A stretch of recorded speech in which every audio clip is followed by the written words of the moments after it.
Okay, so we agreed to, there are about 4 or 5 different, 4 or 5 more stories of extreme headhunting here. I'll post this article right underneath the video post so you guys could all read about it.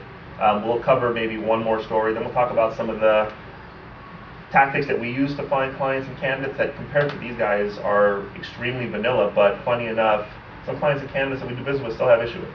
So yeah, let's, this one I thought was an interesting one, the $500 meeting. Not all ruses pan out. These are all considered ruses, right? Deceptive ways to get the information you're looking for.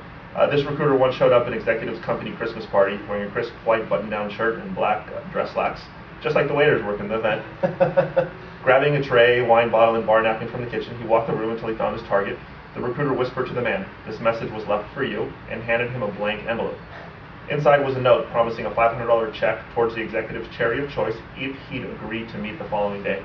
The recruiter got the meeting and sent a check to a Chicago-based children's nonprofit, but during the meeting it became clear the executive was a poor cultural fit for the company and thereby wasting the man's $500.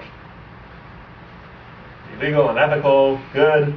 Perfect example of a probably like borderline tactic that is, you know, absolutely no harm, no foul. Money goes to the charity. Funny as all hell. Again, he gets style points for that one. I think that's just cool. It's very James Bondish. Yeah. Stealing the waiter outfit, walking around with the bottle, and this message is for you, sir. Yeah, it's like. I think this is for recruiters who like have a secret desire to be double agents and like wanted to work for the CIA at some point in their life and just never had the opportunity to. Again, it seems like a bit of overkill, probably more than was actually necessary, but at the end of the day, it worked. And you know, like I said, no harm, no foul. Children's charity got $500. Yeah. I think this one's pretty, all things considered, kind of vanilla. I think it boils down to the same thing as the last one. Who cares, you know? Yeah. Who really cares? If you called him or if you dressed up like a waiter and served him appetizers, I mean, either way, he still is like pulling the guy out of the company. It's still the same effect at the end of the day. I mean, if he wants to dress up like a waiter and get like a little pat on his buddies from like the guys over at the recruiting firm, like God bless him, go ahead, but who gives a shit? Right. I mean, just pick up the phone next time. It's probably the result of like 20 unsuccessful phone calls. You probably cold call him 1,001 times. The guy didn't give him the time of day. Like, all right, I got to get this guy. Yeah. Right. He was big like humanitarian, like donated money or something like that. Well, whatever, he did it. You know, the fact is he did it. So in our world, right, our tactics, we don't do that, right? We don't break into companies. We don't like pretend we're someone and try to do something. A lot of our stuff is done over the phone. Have you done this? I think we've done the same things maybe over the phone. Maybe over the phone. Pretending like we're someone else, you know, especially with like the gatekeepers just to get past them. But just to get like names or information about people, right? Yeah.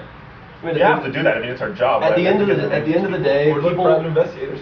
Yeah. Our clients pay us a lot of money to do what we do, and they do that because we can. Our job is essentially to be detectives, to find the people that their internal recruiting staff, partially because they're hand-tied by probably more ethical boundaries than we are, can.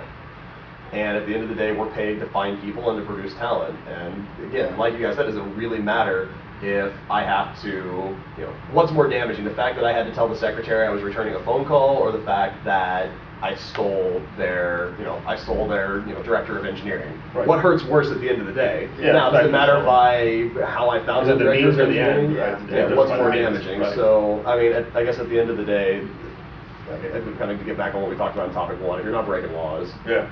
So in our world, I mean, our clients pretty much hire us to do what it takes to find the talent they're looking for, of course, without harming the company's reputation. You know, they want to know that we practice business with integrity, but they also hire us to do stuff that they wouldn't do. I mean, even like something as simple as cold calling, right? Calling someone that we don't know and trying to pitch them on a job that we have no idea if they're interested or not. Right. None of our clients have the balls to do that. They would never pick up the phone and call someone they don't know and try to pitch them on a job. Right. Would they?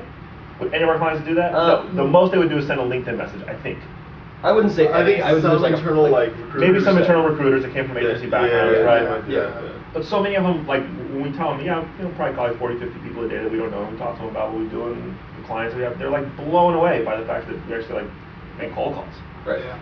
It's crazy though. Right? Sounds like 50 a day. Sometimes. Sometimes exactly 50. A lot of times exactly 50. So I mean, from that perspective, that could, I guess in some people's world that could be considered extreme tactics. Yeah. I think it would be funny. I think if you went into some of the agencies, and I'll back on our competition a little bit, and say that like some of the agencies, people were telling us like, well, we only pay 15% to other recruiters and stuff. Well, and that's a volume model. Like they don't have the time and can't take the time to go in there and cold call into companies and really target that direct talent. Right. And in that case, they're more likely to be sitting there sending emails, sending LinkedIn messages, calling resumes off Monster, where obviously is somebody saying, ooh, come find me, rather than, I think we take that next step, and that's why you pay us a little bit more to be on your team, is to take that next step, be more aggressive, be more of a detective, more of kind of an agency for you that's really going out and finding that top talent, as opposed to letting that top talent come to us. And sometimes that requires us to tell the receptionist that I'm returning a phone call. Do what it takes, right? Do what it Our takes. clients want us to be doing what it takes. And I think that really at the end of the day, and this is a concept that probably goes way deeper than just recruiting, but it's about knowing right and wrong. Like I think when you're coming really close to that ethical edge of just doing something that's probably borderline wrong. Yeah, I think right and wrong is so subjective. Right and wrong is so subjective, but I try to think hire people that have that kind of. You just kind of it's like an internal sense. it's kind of like an internal moral compass, right? Like you just kind of have to know where the borders are at, and I think that I don't know. I'll give us all like a little kind of pat on the back and attaboy. I think that we all do a really good job of balancing that we push the edge as far as we can. But I genuinely believe like everybody sitting here does a good job of not walking the line and like trying to do at the end of the day what's right. And I think even taking it a step further, I don't think our clients would even be opposed to using these methods to find them good people. I think they love it. I think they love it. I think they would eat it up. Are you kidding me? I'd love to We know told what the them flip side stories is, like what too, other stuff like that, tactics like- are for winning business versus trying to find candidates. Probably the same thing. I mean, there are stories in here about a guy figuring out that the CEO of a company that he's trying to, poach the candidate, goes fly fishing, has a hobby of, skiing at some certain mountain resort. So you take a trip out there and happen to bump into him on a mountain, Right. and you shoot the shit and try to win business. What a coincidence. Yeah. I place high-level executives of technology I companies. mean, this guy straight up said, it's like last time I saw this recruiter, he was waving me down as I was flying down the mountain saying, do you want a job? No, I don't think. I think that's all within. That sounds like fun. Boris, can I get a trip out to Telluride for the winter? And Yeah, see if I sure. can't find an You got a executive or two on place the for mountain. us, sure. There was a movie out. Technology The out there, Recruiter. probably. There was a movie out, right, called The Recruiter, right, about That was the another super extreme tactics of an executive headhunter. You saw it most recently. What kind of stuff did this guy pull? In like the beginning of the movie, one of the first scenes, he's trying to get this crazy big executive to join another startup, another company. The problem is this guy's executive wife is like the major shareholder of the company, so she wouldn't let him leave. So this executive recruiter pretty much goes, kills the wife, so the guy like can go and leave his job. I think that crosses the line. Yeah. Just I a don't little know. bit. It's really close. It's a little unethical. Depends on how nice she was. Yeah. Yeah. You like her. Might have done the guy a favor. maybe we're doing the guy a favor. I don't know. Yeah, it's a good movie that Christian said. Alright, we're joking, by the way. Yeah, we're joking. All in fun. Ha ha. Yeah. But I think at the end of the day, it's all subjective. I've had candidates tell me that sending emails is too invasive of my space, and how dare you send me private emails without my written consent, right? We've had go away spammers, right? We've had the don't call me at work. How dare you call me at work? Dirty recruiter, right? Right. How dare you call me at home? Dirty recruiter, Yeah, right? I mean, We've had that everything, right? How dare you approach me at a career fair? Go away from me. My boss might be looking. We've had that. We've had all that. How about the We don't even cease do and anything. desist letter from the clients? We've had cease and desist letters. Yeah, those were really kind of like that here and there. Scare tactics. Scare tactics. But they're like awards, put on a wall. You really shouldn't be doing that. Frame them, hang them up. Yeah.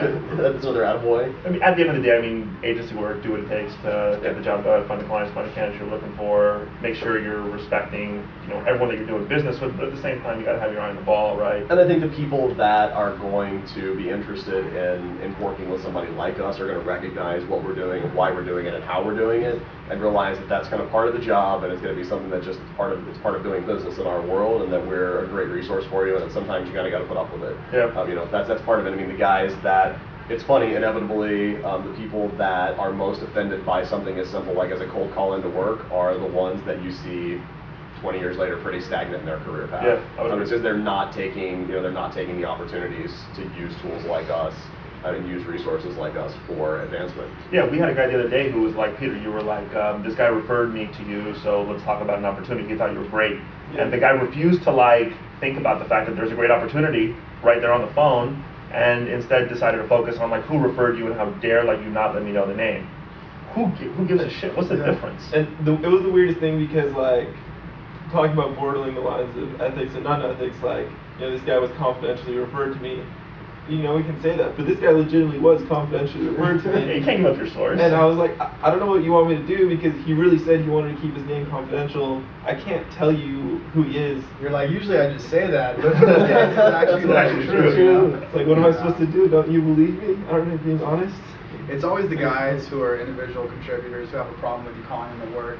If the guy's a manager, a director, or a VP, they're always happy to hear from you. They may not be interested because they use somebody just like you to get where they got. But usually the always lower the level guys, of the person, the more issue they have with it. Yeah, Like like cold collar. the junior web developer who's like, how dare you call me at work? This is so invasive. And the VP Yeah, wait till you get good to call you back. Like, well, I'm gonna hang up the phone right now and call your boss. Is that okay? Yeah. I mean, no, I don't know. No. I think the more functional you are, the more the people kind of hear you out, as opposed to like very, very technical guys with no social skills. Mm. I could just